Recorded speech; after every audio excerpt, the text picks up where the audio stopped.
আমার সকল প্রিয় দশম শ্রেণীর বন্ধুরা, বেঙ্গলি টিউশন ক্লাস 5 to 10 চ্যানেলটিতে তোমাদের সকলকে স্বাগত জানিয়ে শুরু করছি আজকের ক্লাস। তো বন্ধুরা, আজকের ক্লাসে আমরা আলোচনা করব তোমাদের দশম শ্রেণীর পাঠ্য একটি নাটক সিরাজদৌল্লা। তো সিরাজদৌল্লা নাটকের নাট্যকার হলেন শচীন্দ্রনাথ সেনগুপ্ত। আমরা নাটকটা শুরু করার পূর্বে নাটকের নাট্যকার শচীন্দ্রনাথ সেনগুপ্ত সম্পর্কে কিছু কথা, যেটা তোমাদেরই এই পাঠ্য নাটকটির শেষের দিকে দেওয়া রয়েছে, সেটা জেনে নেব। তো দেখো এখানে কি বলা হয়েছে। শচীন্দ্রনাথ সেনগুপ্তের জন্ম 1892 সালে এবং মৃত্যু 1961 সালে। জন্ম অধুনা বাংলাদেশের অন্তর্গত খুলনায়। তো এই শচীন্দ্রনাথ সেনগুপ্ত কোথায় জন্মগ্রহণ করেছিলেন? না, বাংলাদেশের খুলনায়। বিখ্যাত নাট্যকার। ছাত্রাবস্থাতেই বঙ্গভঙ্গ আন্দোলনে জড়িয়ে পড়েন। তো তখন বাংলাদেশ আর ভারতবর্ষ আলাদা কিছু ছিল না, বাংলাদেশটা ভারতবর্ষেরই অংশ ছিল। সেই সময়ে তিনি ছাত্র ছিলেন। তো ছাত্রাবস্থাতেই তিনি বঙ্গভঙ্গ আন্দোলনে জড়িয়ে পড়েছিলেন। শিক্ষক সখারাম গণেশ দেউস্করের কাছে সাংবাদিকতার পাঠ নেন। তো তিনি সাংবাদিকতার শিক্ষা গ্রহণ করেছিলেন কার কাছে? সখারাম গণেশ দেউস্করের কাছে। তিনি হিতবাদী পত্রিকায় সখারামের সহযোগী ছিলেন। পরে বৈকালী, বিজলী, আত্মশক্তি প্রভৃতি পত্রিকা সম্পাদনা করেছেন। তো বৈকালী, বিজলী, আত্মশক্তি এই সমস্ত নামের যে পত্রিকাগুলো, সেগুলো তিনি সম্পাদনা করেছেন পরে। সহসম্পাদক হিসাবে দৈনিক কৃষক ও ভারত পত্রিকার সঙ্গে যুক্ত ছিলেন। 1930 থেকে 1950 খ্রিস্টাব্দের মধ্যে তিনি কালজয়ী নাটকগুলি লিখেছিলেন। তো সহসম্পাদক হিসেবে তিনি কি কাজ করেছিলেন?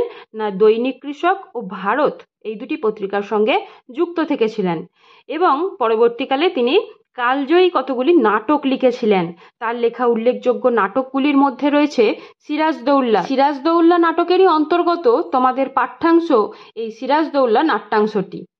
এছাড়াও আর কোন কোন নাটক তিনি রচনা করেছেন? গৈরিক পতাকা, রক্তকমল, সংগ্রাম ও শান্তি, ধাত্রীপান্না, এই স্বাধীনতা, সবার উপরে মানুষত্ব, রাষ্ট্রবিপ্লব প্রভৃতি। তো এই সমস্ত নাটকগুলি তিনি রচনা করেছেন। তার নাটকের প্রধান গুণ স্বাদেশিকতা এবং জাতীয়তাবাদ। তো তার নাটকের মূল বিষয়বস্তু বা প্রধান গুণ কি ছিল? স্বাদেশিকতা এবং জাতীয়তাবোধ। তিনি শুধু নাটক রচনাতেই সীমাবদ্ধ ছিলেন না, নাট্যমঞ্চের সঙ্গেও তার নিবিড় সম্পর্ক ছিল, অর্থাৎ মঞ্চে তিনি অভিনয়ও করেছেন। তো এমনই একজন নাট্যকার হলেন শচীন্দ্রনাথ সেনগুপ্ত, যার কিনা সরাসরি নাট্যমঞ্চের সঙ্গে অর্থাৎ মঞ্চের উপরে অভিনয়ের সঙ্গে তার যোগাযোগ ছিল। তো এবার আমরা এই যে সিরাজদৌল্লা নাট্যাংশটির মধ্যে চলে যাব, যেটা তোমাদের পাঠ্য। তো দেখো, এই সিরাজদৌল্লা নাট্যাংশটির উৎসটা কি তোমরা একটু ভালো করে মুখস্থ রাখবে, কেননা যে বড় প্রশ্নগুলির উত্তর তোমাদের লিখতে হবে সেখানে কিন্তু এই উৎসটা নির্দেশ করে দিতে হবে। সেটা যে কোনো ক্ষেত্রেই হোক না কেন, গল্প, কবিতা, নাটক, যে কোনো ক্ষেত্রেই তোমরা কিন্তু উৎস নির্দেশ করার পর উত্তর লিখবে, তাতে করে উত্তরের মান আরো ভালো হবে। তো দেখো, সিরাজদৌল্লা নাট্যাংশের উৎস কি? সিরাজদৌল্লা নাটকের দ্বিতীয় অঙ্কের প্রথম দৃশ্য। তো সিরাজদৌল্লা একটা মূল নাটক, তো সেই নাটকের কিছুটা অংশ। কোন অংশটা? না, দ্বিতীয় অঙ্কের প্রথম দৃশ্য থেকে এই নাট্যাংশটা নেওয়া হয়েছে, যেটা তোমাদের পাঠ্য। তো দেখো, নাটকের একটা স্থান থাকে, একটা দৃশ্য দেখানো হয় যেই স্থানে ঘটনাটা ঘটছে। তো প্রথমে এই দৃশ্যটা এখানে দেওয়া রয়েছে, কোথায় ঘটছে। দরবার কক্ষ, সিরাজ সিংহাসনে উপবিষ্ট, কর্মচারীরা যথাস্থানে উপবিষ্ট, সভাসদদের মাঝে মির্জাফর, মোহনলাল, মীরমদন, রায়দুর্লভ একদিকে, অন্যদিকে রাজবল্লভ, জগৎ শেঠ, ওয়াটস, মসিয়েলা দণ্ডায়মান। তো এই সমস্ত ব্যক্তিরা সেই সভার মধ্যে রয়েছে। দরবার কক্ষ মানে হচ্ছে যেখানে রাজা সিংহাসনে থাকেন এবং তার চারপাশে তার পারিষদ অর্থাৎ মন্ত্রী, কর্মচারী এরা থাকে।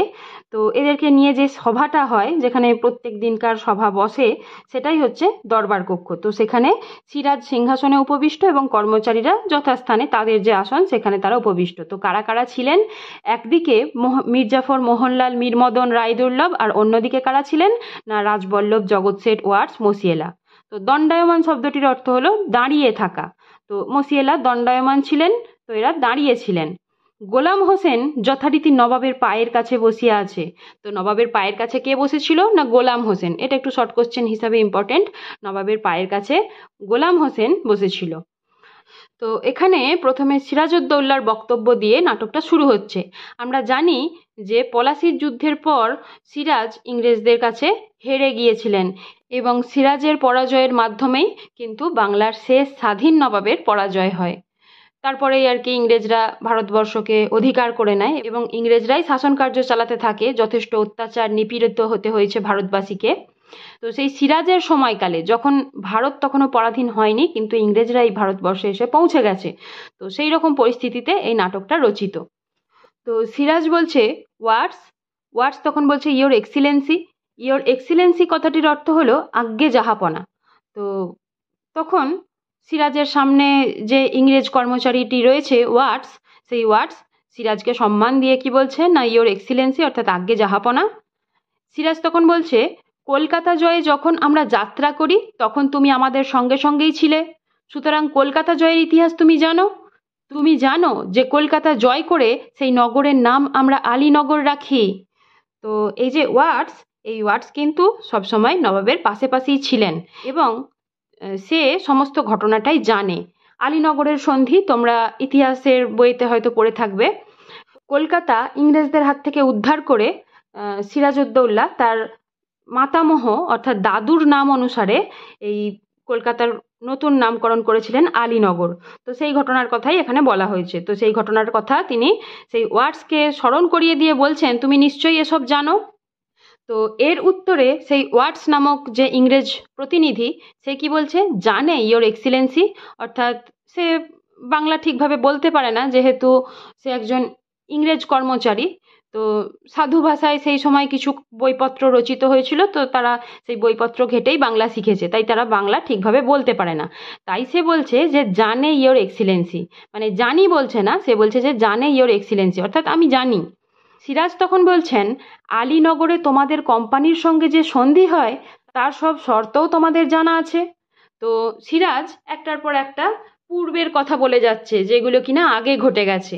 তো সিরাজউদ্দৌলা কি বলছেন যে আলীনগরের সন্ধি অনুযায়ী যেসব শর্ত মেনে চলার কথা তোমাদেরকে বলা আছে সেসব কথা নিশ্চয়ই তোমার জানা আছে। তো দেখো এবারে আমরা চলে যাচ্ছি পরের পাতায়। এর সাথে সাথে সিরাজ আরও কি বলছেন না তোমাদের কোম্পানি সন্ধির সকল শর্ত যাতে রক্ষা করে তারই জন্য প্রতিভূরূপে তোমাকে মুর্শিদাবাদে রাখা হয়েছে। তো সেই ইংরেজ ইস্ট ইন্ডিয়া কোম্পানি যাতে এই সন্ধির সমস্ত শর্তগুলো রক্ষা করে, সন্ধির সমস্ত নিয়ম মেনে চলে, তার জন্যই এই ওয়াটসকে মুর্শিদাবাদে তাদের প্রতিভূরূপে রাখা হয়েছে। অর্থাৎ সিরাজের যদি কোনো অসুবিধা হয় তাহলে সিরাজ কিন্তু সমস্ত কোম্পানির লোকেদের সঙ্গে কথা বলতে যাবে না, তাহলে সিরাজ এই ওয়াটসের সঙ্গে কথা বলবে। ইস্ট ইন্ডিয়া কোম্পানিকে খবর পাঠাতে গেলেও সেই ওয়াটসের মারফত খবর পাঠাতে হবে। তো তোমাদের একটা সহজ উদাহরণ দিয়ে বুঝিয়ে দিই ব্যাপারটা। ধরো তোমাদের ক্লাসের কোনো একটা পিরিয়ড অফ যাচ্ছে, সেই পিরিয়ডের স্যার বা ম্যাডাম আসেননি, তখন তোমরা হয়তো চাইছো যে পরের পিরিয়ডটা দুটো পিরিয়ড ধরে হলে ভালো হয়। তো যেহেতু সেই পিরিয়ডটা অফ যাচ্ছে, তো তোমরা জানতে গেলে স্টাফ রুমে যে পরের পিরিয়ডে যেই স্যার বা ম্যাডামের ক্লাস রয়েছেন তিনি দুটো পিরিয়ড ধরে ক্লাস নেবেন কিনা। তো তখন কি তোমরা ক্লাস শুদ্ধ সকলে মিলে যাও, ক্লাসে হয়তো 65 জন কি 70 জন যতজনই স্টুডেন্ট থাকুক না কেন সকলে মিলে যাও? যাও না, সেই ক্লাসের প্রতিনিধি হিসাবে প্রতিভূ হিসাবে কয়েকজন মিলে যাও। সেই রকমই এই গোটা ইস্ট ইন্ডিয়া কোম্পানিটার প্রতিভূ ছিলেন ওয়াটস। তো আশা করছি বুঝতে পারলে এই উদাহরণটা থেকে। তো তারপরে দেখো কি বলা হয়েছে, কোম্পানি সন্ধি শর্ত রক্ষা না করলে যুদ্ধ ঘোষণার আগেই তোমাকে আমরা তোপের মুখে উড়িয়ে দিতে পারি জানো। তো সিরাজ এবার এই ওয়াটসকে একটু ভয় দেখাচ্ছেন। কি বলছেন যে ব্রিটিশ ইস্ট ইন্ডিয়া কোম্পানি যে সন্ধির শর্তগুলো রক্ষা করছে না, তারা সন্ধির শর্ত রক্ষা না করলে তার কি শাস্তি হতে পারে এই ওয়াটসের, সেটা একটু মনে করিয়ে দিচ্ছেন ওয়াটসকে। কি বলছেন না কোনো রকম যুদ্ধ ঘোষণা করার আগেই কিন্তু আমরা তোমাকে তোপের মুখে বেঁধে উড়িয়ে দিতে পারি। আগেকার দিনে যে বড় বড় কামানগুলো নিয়ে যুদ্ধ হতো, তোমরা অনেক জায়গায় ঐতিহাসিক ক্ষেত্রে বেড়াতে গেলে দেখতে পাবে বড় বড় কামানগুলো আজও সেই ইতিহাসের সাক্ষী। তো তার মুখে বেঁধে উড়িয়ে দিতে পারি। সিরাজ নিজের ক্ষমতা প্রদর্শন করছেন আর কি এই কথাটা বলে। তো ওয়াটস তখন তার উত্তরে কি বলছে, জানে ইয়োর এক্সিলেন্সি, অর্থাৎ আমি সে কথা জানি। সিরাজ বলছে তুমি প্রস্তুত হও, তো এইরকমই একটা কিছু ঘটনা ঘটতে চলেছে, সেই কথাটাই সিরাজ ওয়াটসকে জানিয়ে দিচ্ছে যে এবার তুমি প্রস্তুত হও। ওয়াটস তখন বলছে, আমি জানিলাম না আমাদের অপরাধ। তো সে এবার এরকম ধরনের কথা বলছে যে সে কিছুই জানে না, সে বুঝতেই পারছে না যে আসলে কি কারণে তাকে এরকম কথা বলা হচ্ছে। তো তাই সে কিছু না জানার ভান করে বলছে যে আমি জানিলাম না আমাদের অপরাধ। তো এর উত্তরে সিরাজ কি বলছেন, তোমাদের অপরাধ সভ্যতার শিষ্টাচারের সীমা অতিক্রম করেছে। তো তারা এতটাই অপরাধ করেছে যে তাদের অপরাধের সীমা পেরিয়ে গেছে, সভ্যতার শিষ্টাচারের সীমা ছাড়িয়ে চলে গেছে। তো সেই কথাটাই সিরাজ বলছেন। স্পর্ধা তোমাদের আকাশস্পর্শী হয়ে উঠেছে। শুধু শান্তিভঙ্গের আশঙ্কায় আমি এতদিন তোমাদের সঙ্গে ভদ্র ব্যবহার করে এসেছি, কিন্তু ভদ্রতার অযোগ্য তোমরা। তো যাতে যুদ্ধ না হয়, যুদ্ধ না লাগে, যুদ্ধ লাগলে অনেক রকম অসুবিধা হয় একটা রাজ্যের। তো সেই কারণেই যাতে যুদ্ধ না লাগে বা কোনো রকম গন্ডগোল না হয়, সেই কারণে সিরাজ কি করেছেন, শান্তি যাতে ভঙ্গ না হয় সেই কারণে এতদিন ধরে তাদের সেই অপরাধগুলো মার্জনা করে দিয়েছেন। ব্রিটিশ ইস্ট ইন্ডিয়া কোম্পানি সেই অপরাধগুলো এতদিন ধরে ক্ষমা করে দিয়ে এসেছিলেন, কিন্তু এখন সেই অপরাধগুলো এতটাই প্রবল হয়ে উঠেছে যে সেইগুলোকে আর ক্ষমা করা যাচ্ছে না। তো তাই সিরাজ এই ওয়াটসকে এত কথা বলছিলেন। এখানে তোমরা একটা জিনিস লক্ষ্য করবে যে সীমা অতিক্রম করেছে, ভদ্র ব্যবহার করে এছি, তো হয়ে উঠেছে, তো ছ না বলে এখানে চ বলা হচ্ছে। পুরোনো দিনের ভাষ্য মতে পুরোনো দিনের কথাবার্তাগুলো একটু এই ধরনেরই হয়, তো সেই কারণেই ছ না বলে এখানে চয়ের ব্যবহার করা হয়েছে। তো ওয়াটস তখন এর উত্তরে কি বলছে, আপনার অভিযোগ বুঝিতে পারিলাম না। অর্থাৎ সে এমনভাবেই নিজের বক্তব্যটা বলছে যেন সে কিছুই জানে না। তখন সে সিরাজকে কি বলছিল যে আপনার বক্তব্য থেকে আমি কিছুই বুঝতে পারছি না। তো সিরাজ তখন বলছেন, মুন্সিজি, অ্যাডমিরাল ওয়াটসনের পত্র। তো সিরাজ তখন তার মুন্সিজিকে নির্দেশ দিচ্ছেন যে অ্যাডমিরাল ওয়াটসনের যে পত্র সেই পত্রটা দেখাতে। মুন্সিজি একখানি পত্র বাহির করিলেন। তো সিরাজের নির্দেশ পেয়েই তার যে কর্মচারী মুন্সিজি, সেই মুন্সিজি সেই পত্রটা বাহির করিলেন। তো বলে রাখি এই প্রসঙ্গে, মুন্সিদের কাজ ছিল দপ্তরের কাজকর্ম করা। কোনো চিঠি এলে সেটা রাজাকে পড়ে শোনানো, বা রাজার কোনো চিঠি লেখবার প্রয়োজন হলে রাজা সেটা মুন্সিজিকে দিয়ে লেখাতেন।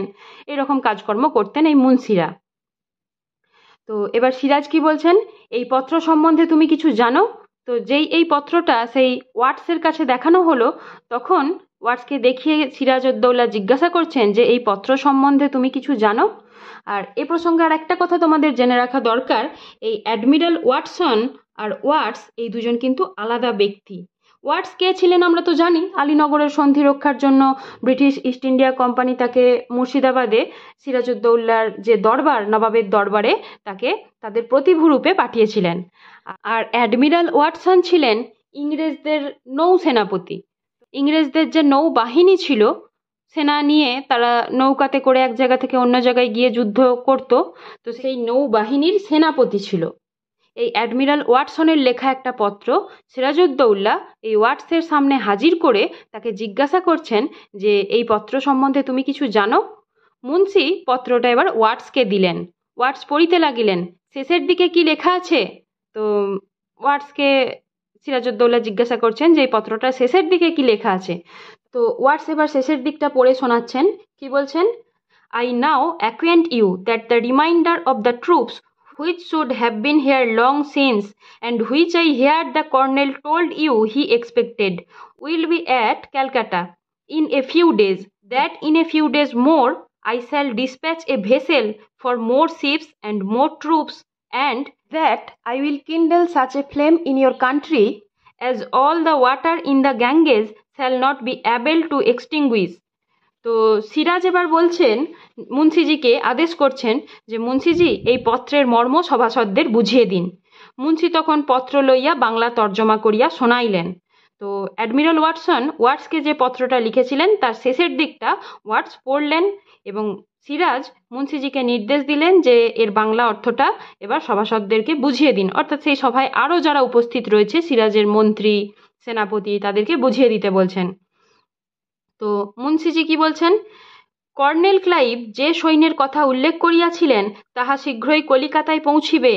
আমি সত্বর আরেকখানা জাহাজ মাদ্রাজে পাঠাইয়া সংবাদ দিব যে আরও সৈন্য এবং আরও জাহাজ বাংলায় আবশ্যক। বাংলায় আমি এমন আগুন জ্বালাইব যা গঙ্গার সমস্ত জল দিয়াও নিভানো যাইবে না।